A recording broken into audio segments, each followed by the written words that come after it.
I tried to kill myself with a bottle of pills. And the fact of the matter is I trusted no one. And looking back, I guess how could I? From the time my parents left me, to the time another foster kid raped me, to the time I was bullied so bad, I genuinely could not fathom a world where I could trust anybody. So fast forward, here I am, 14 years old, and entering my umpteenth foster home. I was a veteran at this whole sort of getting kicked out of one home, moved to the next. You meet these people who were like literally complete and total strangers 10 minutes ago who are now apparently your mom and dad.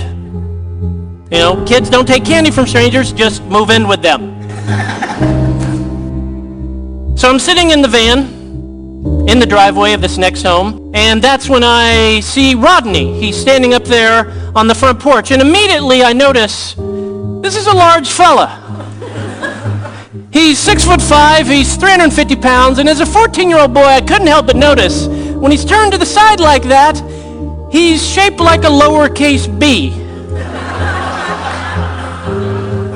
It's amusing now, but in the moment it was tactical. Maybe that's how I could get kicked out of this home. Maybe I could get under his skin about his weight. So I move in with him. I'm being obnoxious, I'm being ungrateful, I'm being just downright rude and mean, I'm setting things on fire, and 3 years later, I can't shake this guy. Rodney won't kick me out. So I step up my game. I go to the local bank in town, I open up a checking account. I put about $90 in there. Then I proceed to write $10,000 worth of checks. Obviously, checks bouncing one after the next after the next. One check that bounced was for my car insurance. I'm going down the road speeding, Stillwater, Oklahoma, 88 miles an hour. No car insurance, no driver's license. I get pulled over, handcuffed, thrown in the back of a cop car, and sent to jail. I call Rodney. Like, Rodney, I'm in Stillwater. I'm in jail. I'll tell you the whole thing when you get here. Can you please come bail me out tonight? He said, I will come bail you out, but not till tomorrow. Rodney frustratingly believed sometimes one of the most loving things you could do for a kid was allow them to sit in either the success of their wonderful choice or the stupidity of their foolish choice.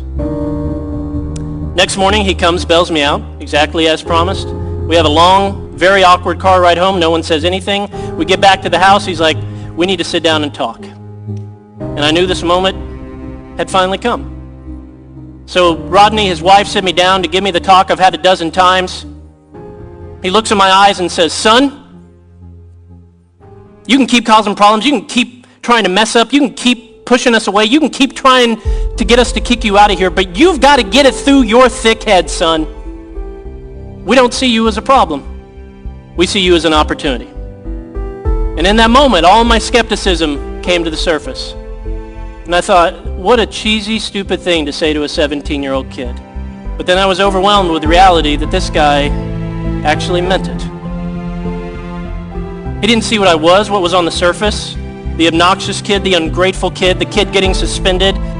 He saw what I could be. It was genuinely my turning point. Statistically, I am supposed to be dead, in jail, or homeless. But because of one caring adult. I'm not a statistic.